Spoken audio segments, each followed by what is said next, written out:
Bom dia, eu sou Mauro Lopes, este é o programa Paz e Bem, é o programa Paz e Bem de número 113. Hoje é quinta-feira, 7 de março. Estamos juntos, aqui pelo canal Paz e Bem e aqui pela TV 247, juntos e juntas.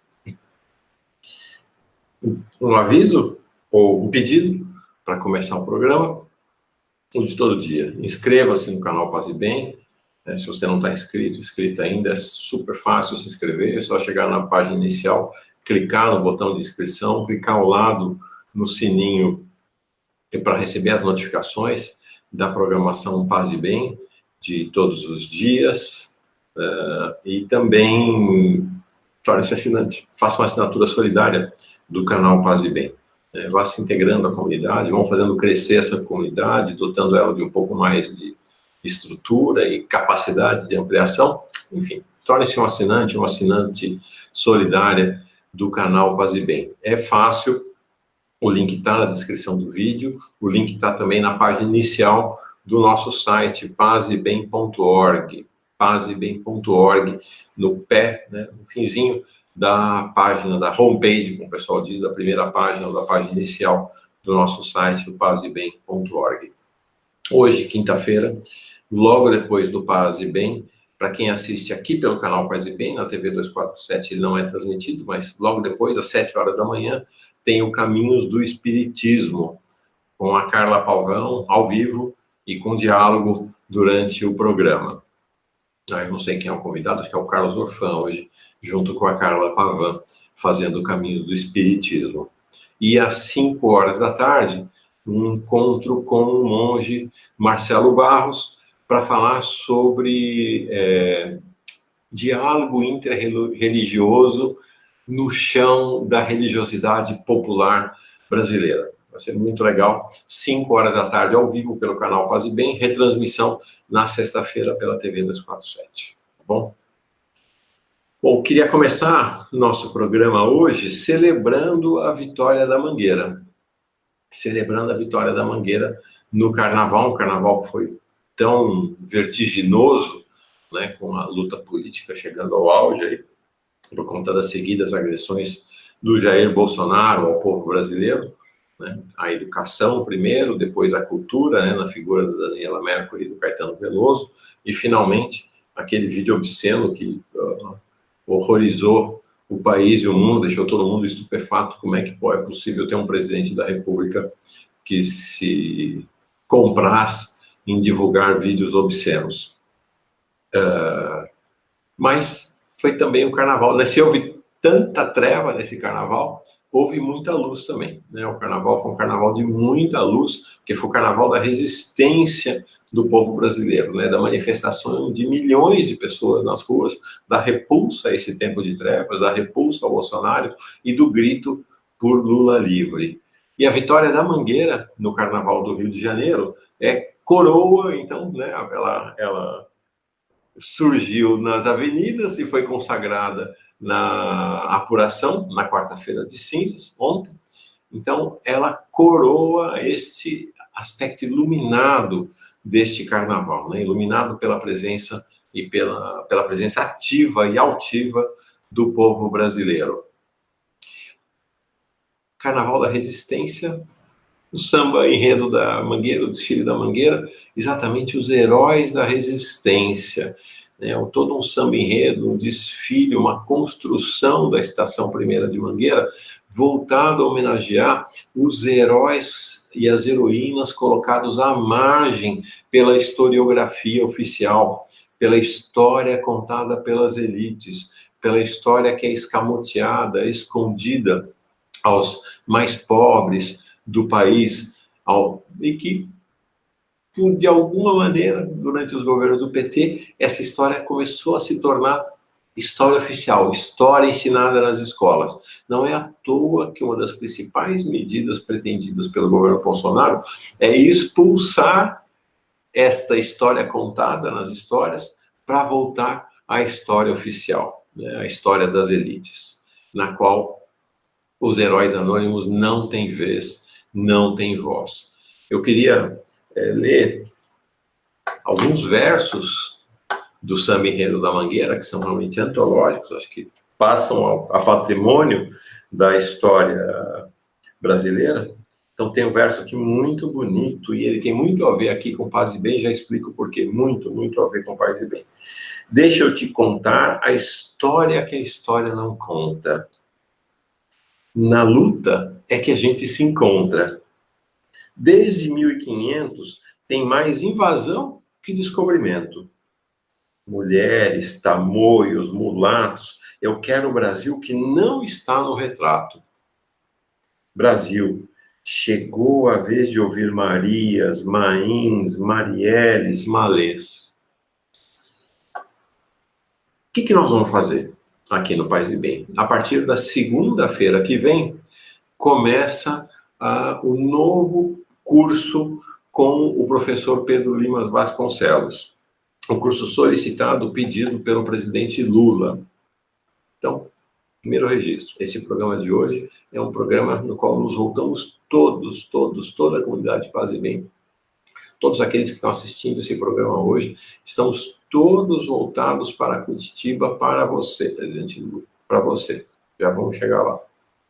Mas a primeira referência ao presidente Lula é o programa que começa, então, na segunda-feira que vem, ao vivo, pelo canal Paz e Bem, às 5 horas da tarde, com retransmissão no dia seguinte, na terça-feira, pela TV 247, com o professor Pedro Lima Vasconcelos. O que o Lula nos pediu? Depois do curso de Canudos, né, que ele participou de maneira ativa e altiva, como sempre, é característica do presidente Lula, né? O que o presidente Lula nos pediu? Que a gente continue a contar a história do povo brasileiro. Um pouco aqui é o que a Mangueira fez, né? Continuar a contar a história do povo brasileiro. Então já vínhamos conversando, o Pedro e eu, sobre essa possibilidade, aí com esse empurrão final do presidente Lula, foi a decisão, né, para que a gente, de fato, começasse esse novo curso. O novo curso se chama Retalhos da Nossa História. A cada encontro, um momento da vida de espiritualidade do povo brasileiro e da maneira como os poderosos, as elites, se voltaram contra a espiritualidade explícita e libertadora do povo brasileiro. Como é que nós vamos começar na segunda-feira que vem? Exatamente com o Samba Enredo da Mangueira. Então, na próxima segunda-feira, na estreia de Retalhos da Nossa História, nós vamos mergulhar no universo poético e no universo historiográfico que nos traz este Samba Enredo da Mangueira. Tá bom? Ok. O sol está nascendo. Então, o dia está amanhecendo. Hoje comecei a gravar um pouco mais tarde, porque, enfim, a decisão sobre qual seria o programa de hoje foi ontem, já quando a noite estava avançada, então fiquei agora de manhã buscando referências, reflexões, para poder fazer esse programa. Que dia é hoje? Que dia é este 7 de março? Hoje é o 7º dia da morte de Arthur Lula da Silva. É o 7º dia da morte do netinho do presidente Lula, do filho do Sandro e da Marielle. Então, é da tradição cristã que o 7º dia da morte de alguém seja um momento de celebrar a sua memória, seja um momento de avivar a sua presença, seja um momento de um encontro comunitário, a chamada missa do 7º dia, é um momento de um encontro comunitário para consolar os enlutados, para abraçá-los e para formar uma roda de amor ao redor daqueles que sofrem com a perda de alguém muito querido. Perder pessoas queridas tem sido uma constante nos últimos anos da vida do presidente Lula. Sua amada Marisa, seu irmão mais velho Vavá e agora seu netinho Arthur. Como disse, filho do Sandro e da Marielle. É muita perda. É muita prisão. é muita injustiça, é muita perseguição. Então, hoje, nós vamos formar a roda. Não tem missa de sétimo dia com Lula, Sandro, Mariene, os parentes todos, os outros netinhos, né? Arthur morreu e o presidente Lula tem mais 5 netinhos. Né? Não. Muito provavelmente lá em São Bernardo deve haver hoje uma missa de sétimo dia, mas Lula não vai estar presente. Então nós vamos hoje aqui celebrar em comunidade a vida do Arthur. Vamos formar uma roda ao redor do presidente Lula, ao redor do Sandro, ao redor da Mariene, ao redor da família da Silva. Silva é sobrenome típico do povo brasileiro. Então é uma roda também ao redor do povo brasileiro. Há uma roda ao redor do sofrimento de todo o povo brasileiro. É também uma roda ao redor de todas e todos aqueles que, assistindo esse programa, vivem situações de luto. Eu sei que não são poucas pessoas, né? Nessa última semana, muitos da comunidade, com certeza, tiveram perdas, né? Perderam pai, perderam mãe, perderam irmãos, irmãs, talvez até filhos, netos também. Então, essa é uma roda que congrega a todos, mas que está especialmente voltada, está formada especialmente ao redor do Sandro, da Mariene e de você, presidente Lula. Uma roda ao seu redor. É muito difícil consolar quem perde um filho, uma filha, um neto, uma neta, porque é contra tudo que a gente pensa do sentido da vida, do sentido da natureza humana. A gente enterra avós, pais, às vezes esposos, esposas, companheiros, mas enterrar um filho, uma filha, um neto, uma neta devia ser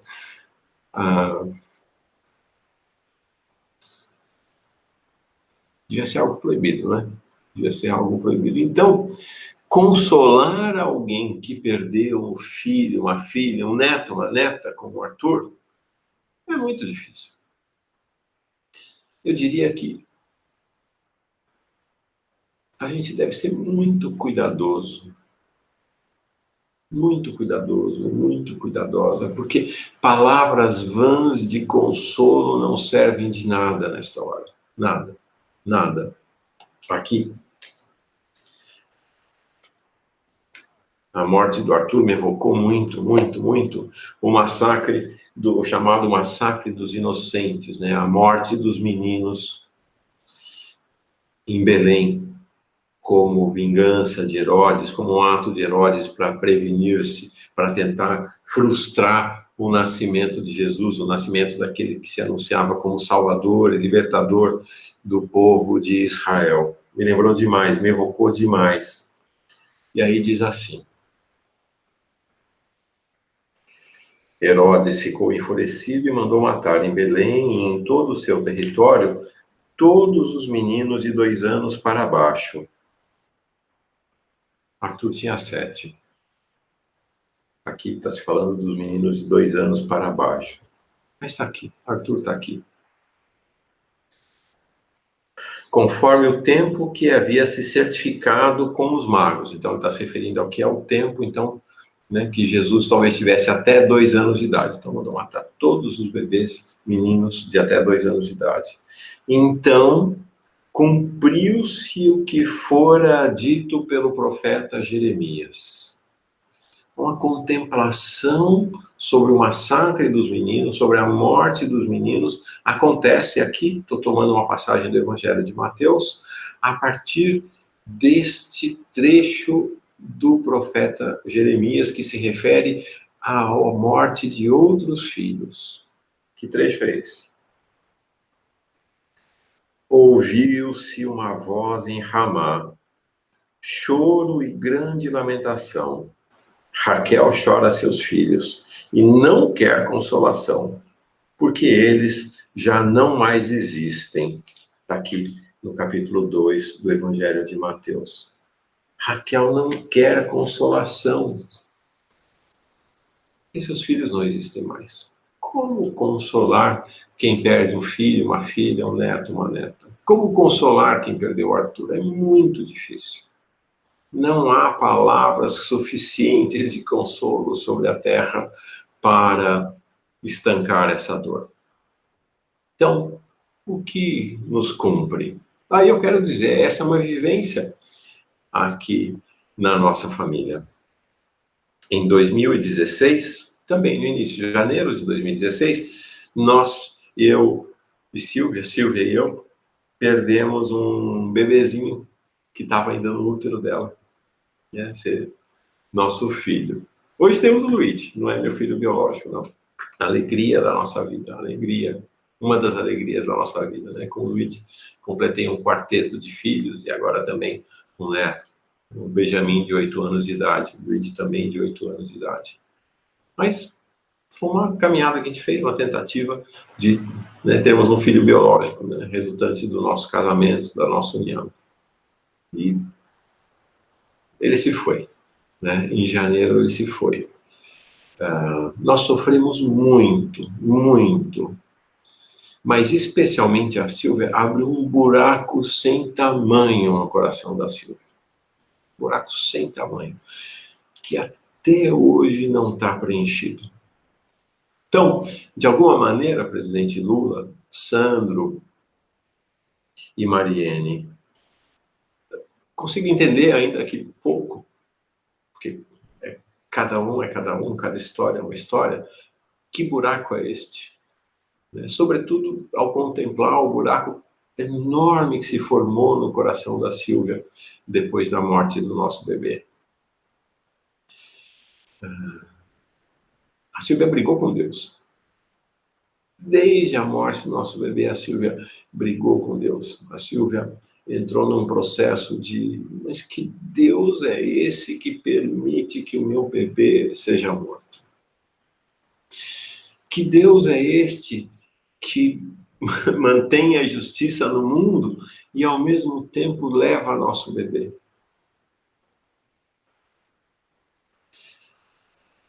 Já são 3 anos, né? Agora, pouco mais de 3 anos. Completamos 3 anos agora, em janeiro de 2016. Só agora o coração da Silvia começa a se acalmar. No final do ano passado, ela pôde declarar que começava, então, a superar o trauma, né? A processar o trauma da morte do nosso bebê. Demora, não dá para ser rápido, demora. Luto. E a gente deve reconhecer e respeitar o direito ao luto. Sem luto não há vida. Tampar o buraco em 2, 3 dias, em 7 dias, e fazer de conta que está aí, que a vida é igual, não é verdade. Não é verdade. Porque o buraco é muito grande. Especialmente no caso da morte de uma criança. Como eu falei, de um filho, uma filha, um neto, uma neta. É um buraco muito grande. Então demora. O que consola? Palavras de consolo adiantam pouco, resolvem pouco. Consola a presença. Consola a presença amorosa. Consola a presença amorosa daqueles que sofreram ou daqueles que compartilham da dor daquele, daquela que perdeu.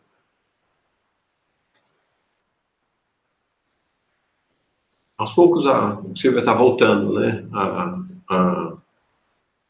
A uma dimensão, ela tem até hoje uma dificuldade com a palavra espiritualidade, se é psicanalista, mas eu vejo que aos poucos ela vai retornando, né? Então, nós chegamos a frequentar, no início do nosso casamento juntos, né, a Igreja Católica. Eu sou católico, como todo mundo sabe. A Silvia veio de outra caminhada, né?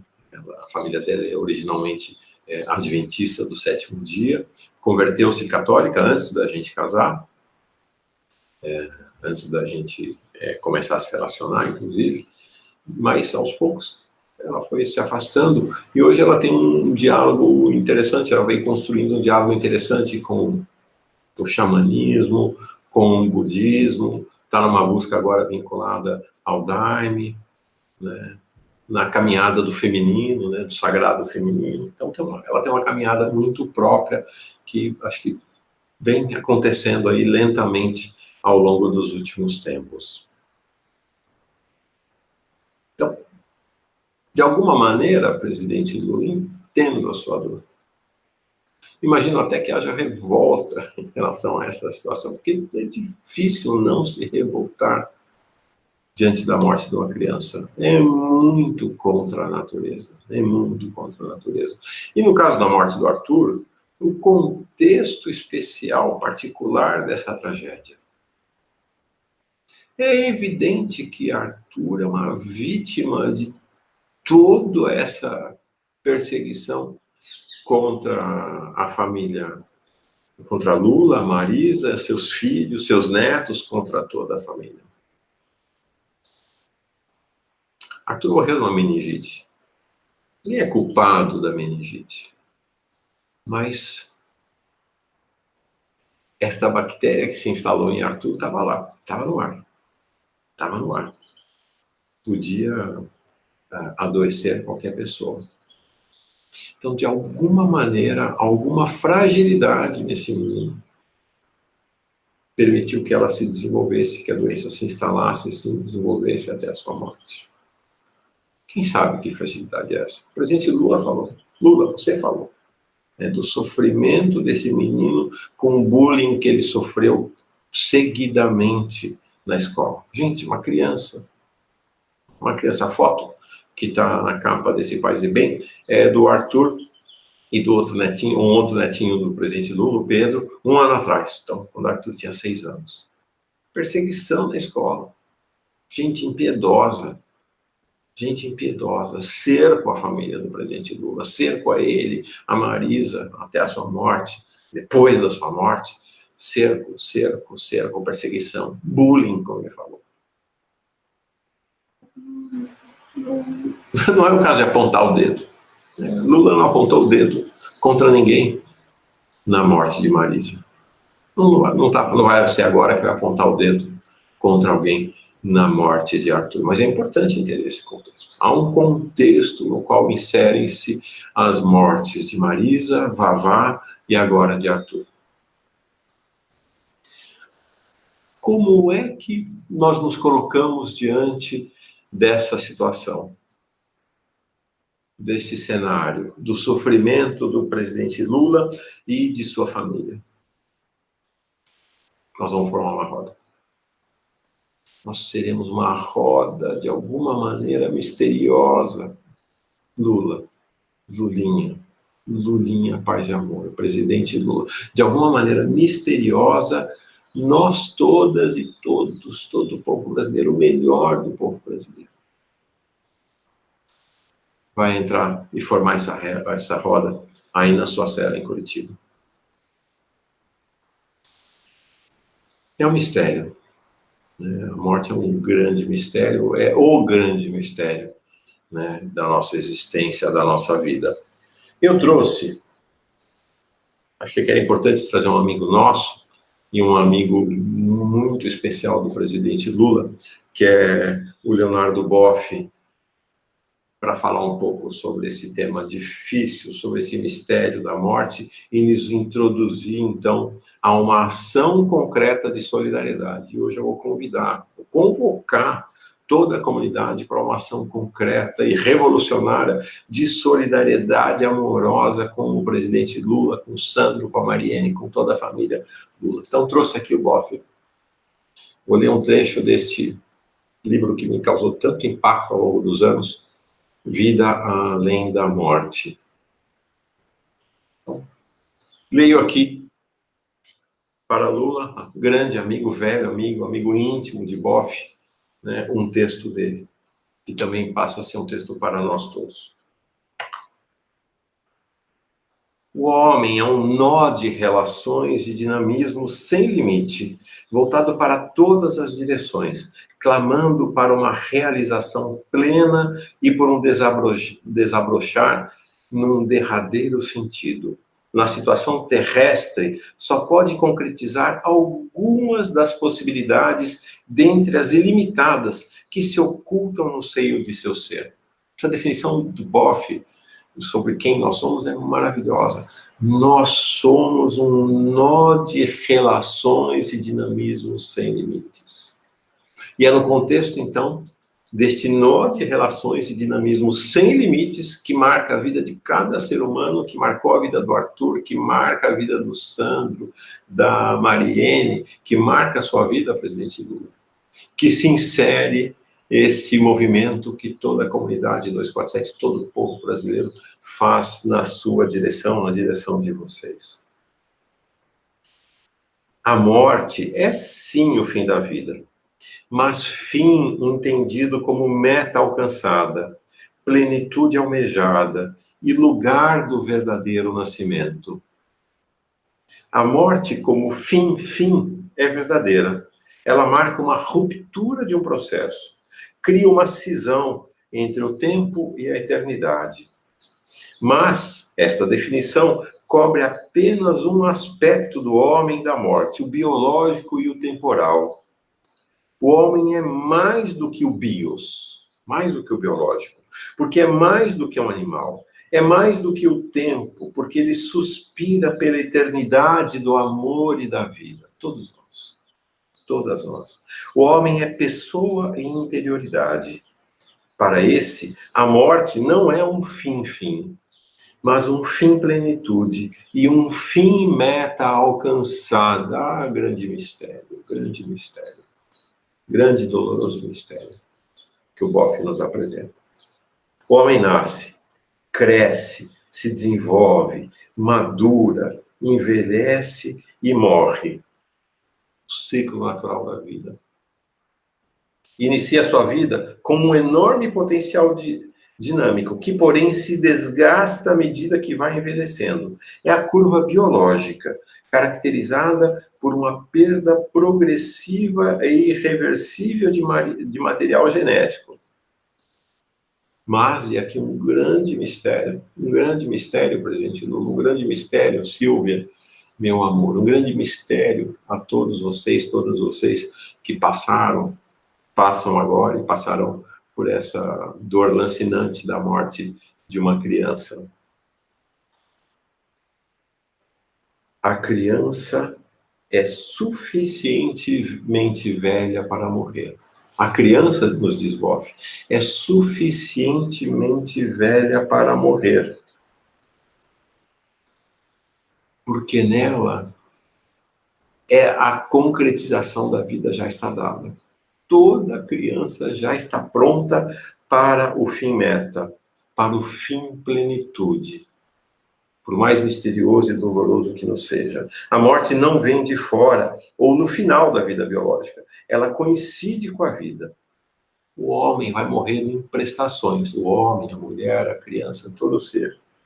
Cada segundo e cada momento representam vida desgastada. A vida do homem é vida mortal ou morte vital. A vida, por sua vez, tende a manter-se na sobrevivência, afirma constantemente o eu biológico. Não obstante isso, vê-se continuamente despojada do ter, até um ponto onde ela se esvazia de energia vital. Então o homem acaba de morrer. E estamos morrendo, né? Desde o momento do nosso nascimento, nós estamos nesse mistério, vivendo e morrendo, vivendo e morrendo, vivendo e morrendo. Então o homem acaba de morrer. É a curva biológica do homem exterior. Contudo, o homem não se esgota nessa determinação. Antes, pelo contrário, nele é uma outra curva de vida, a pessoal. Inicia pequena, como um germe, e vai crescendo indefinidamente. Desabrocha a inteligência, perfila a vontade, rasga horizontes, abre o coração para o encontro com o tu e com o mundo. Se a curva biológica se centra sobre si mesma de forma egoísta, defende-se contra doenças, luta pela vida, a curva pessoal e do homem interior se abre na comunhão e na doação de si mesmo. No riso da criança. Na música mais maravilhosa que pode haver, que é o riso de uma criança. É descentrando-se de si mesmo, indo ao encontro dos outros, que vai construindo a sua personalidade. Quanto mais se tem a capacidade de estar nos outros, tanto mais está em si mesmo. Se torna personalidade e cresce nele o homem interior. A primeira parábola biológica vai sucessivamente decrescendo até acabar de morrer. A segunda parábola pessoal pode crescer indefinidamente até acabar de nascer. Então, de alguma maneira misteriosa, e Boff nos introduz nesse mistério, a vida acaba de nascer na morte. Em cada pequena morte, em cada pequena crise de nossa vida, a vida acaba de nascer. A vida acaba de renascer. No momento final da grande morte, é o momento final do nascimento da grande vida. Como? Não me pergunta. Não me pergunte. Presidente Lula, eu não sei, ninguém sabe. Mas algo que pode nos consolar, nos animar, é entender que este Deus, esta energia vital, esta grande ação, esta grande luz, não determinou essa morte, mas está conosco, chorando esta morte e saudando a nova vida. Está com Arthur. Agora está com Arthur. Está com Marisa. Está com Vavá. Está com cada um e cada uma daqueles amados e amadas de nós que morreram. Está com cada um e cada uma de nós que sobrevivemos. Que estamos aqui. Que estamos aqui para, em nossa memória, em nosso coração, em nossa afetividade, manter cada um e cada uma vivos. Vivos. E transportar a sua presença para a geração que virá. É um mistério. Um grande mistério. Difícil consolo. Mas é possível solidariedade e compaixão. É possível estar junto. É possível estar perto. Preservando o momento de silêncio. Preservando o sagrado direito à dor, ao choro e ao luto. Mas está perto. Então, minha proposta. Eu tenho uma proposta para fazer, para você que está neste nosso encontro de hoje.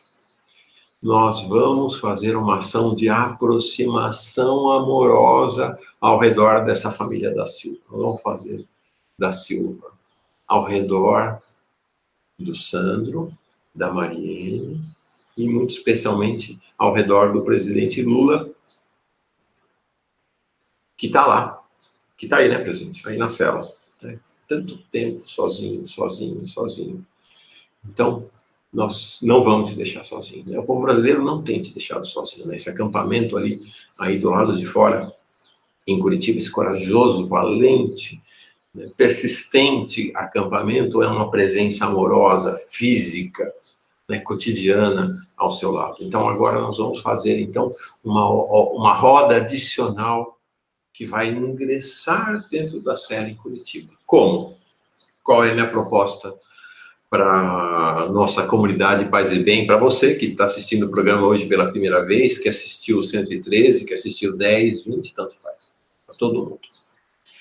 Ontem nós conversamos sobre a quaresma, sobre esses períodos né, que são marcados mais intensamente pelo recolhimento, né, pela contemplação da vida. Está nascendo o dia, está escurecendo aqui, mas isso não importa. Não importa nosso encontro. Falamos da quaresma, falamos também do Ramadã. Há uma atividade particular que acontece no Ramadã e na quaresma, que é o jejum. Ontem, inclusive, nós combinamos, eu falei, vou iniciar esse período da quaresma, né, na quarta-feira de cinzas, com um jejum. Então, estou agora a contar de ontem, né, quando a gente conversou, 24 horas, mas já vinha da noite anterior. Então, mais ou menos pouco mais de 30 horas em jejum. Meu convite, vamos fazer jejum juntos. Vamos jejuar juntos e juntas.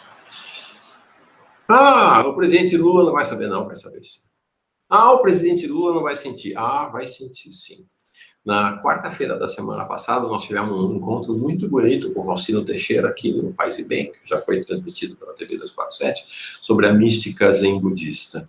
E tem uma palavra-chave nessa mística, que é ressonância. Tudo ressoa. Tudo ressoa. Esses pássaros cantando aqui estão ressoando em todo o universo. Eles estão transformando o universo todo com esse canto aqui. Tudo ressoa, tudo reverbera ao longo dos tempos, ao longo da geografia. Então, o nosso jejum vai reverberar. O nosso jejum será uma corrente de amor, uma roda amorosa ao redor de ti, presidente Lula, ao redor de ti, casal, Sandro e Mariana. Vai reverberar, reverbera. E o jejum tem uma característica adicional, porque o jejum, ele é feito da pequena morte. Né? Nós estamos nos abstendo de comer. Nós não comemos. O alimento é vital para a vida. Então, nós estamos, nesta dinâmica de vida e morte. Estamos todos envolvidos por essa dinâmica de vida e morte quando jejuamos. De silêncio, de foco, de convergência. Eu digo para vocês, agora, 30 horas depois de estar sem comer, eu estou muito mais focado, muito mais desperto, muito mais disponível para a vida, porque, de alguma maneira misteriosa, o jejum vai propiciando esse sentido, né? Esse encadeamento da vida e da morte. Mas o presidente Lula vai saber daqueles e daquelas que se dispuseram, se disponibilizaram a esta jornada de jejum neste 7º dia da morte de Arthur Lula da Silva. Neste jejum ao redor de Sandro, Mariene, Sandro e de Lula. Nós vamos fazer assim.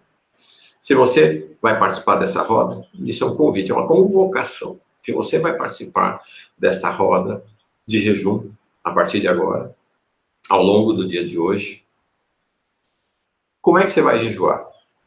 Pode beber à vontade, beba à vontade. Como é que você vai jejuar? Primeiro, jejue quem está bem de saúde. Quem não está bem de saúde não deve jejuar. Faça um jejum de silêncio, quem não está bem de saúde. Quem está bem de saúde, então, vamos fazer o jejum. Quanto tempo de jejum? Escolha. Quem puder e quiser, faça um jejum de 24 horas até o Paz e Bem de amanhã. Quem não tiver essa condição, abstenha-se de uma refeição. No Ramadã, por exemplo, o jejum é: não se come de manhã, não se almoça e vai se alimentar apenas depois do pôr do sol.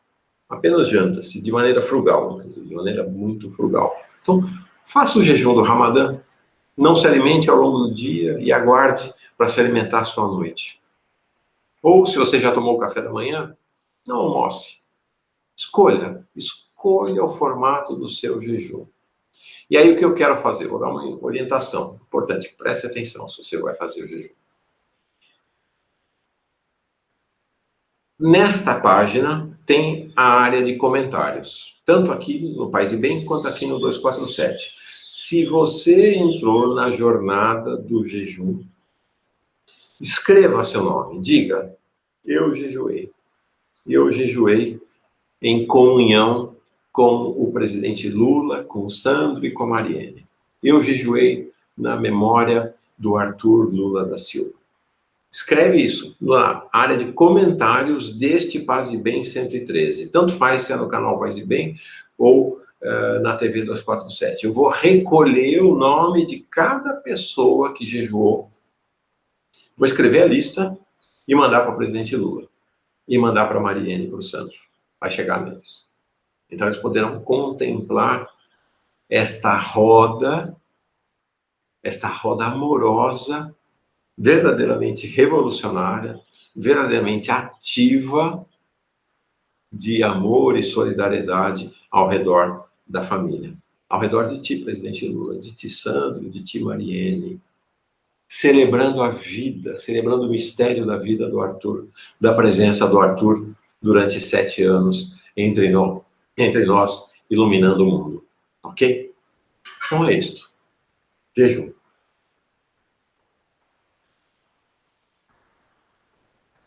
Sem café da manhã, sem almoço. Quem puder, sem café da manhã, sem almoço, seu jantar. Não deixe de dizer se você participou desse gesto amoroso na direção do presidente Lula, para que ele saiba quem se congregou, quem se esteve presente nessa roda. Então, mais uma vez, no comentário deste Paz e Bem 113, no comentário do Paz e Bem 113, escreva se você participou dessa roda, e a gente vai fazer chegar essa mensagem para ti, presidente Lula, para ti, Sandro, para ti, Mariana. Tá bom? Mas não vai ser fácil, mas não é para ser fácil. É para ser um desafio. Não vai ser fácil. A vida não é fácil. A vida não é fácil, mas a vida é mistério e alegria também. Então vamos silenciar? Acho que é o Paz e Bem mais longo da história. Mas é todo ele feito para ti, presidente Lula. Para ti, Mariene, para ti, Sandro. Para a família de vocês. Para todos os da Silva do Brasil. Então vamos lá. O dia já avança. Espinha ereta. Vamos acalmar o coração. Vamos abrir espaço nessa meditação para essa ação concreta, ativa, revolucionária, contemplativa, amorosa na direção de Lula e sua família. Silêncio. Respiração profunda, pausada. Se o nosso jejum vai reverberar, cada respiração nossa nessa meditação vai reverberar igualmente. Né? Cada respiração vai reverberar. Arthur, vai reverberar Mariene, vai reverberar Sandro, vai reverberar Lula. Okay? Cada respiração. E vamos esvaziar a mente. Mantra. Escolha o seu. Vou fechar meus olhos, fecha os seus. Vamos lá.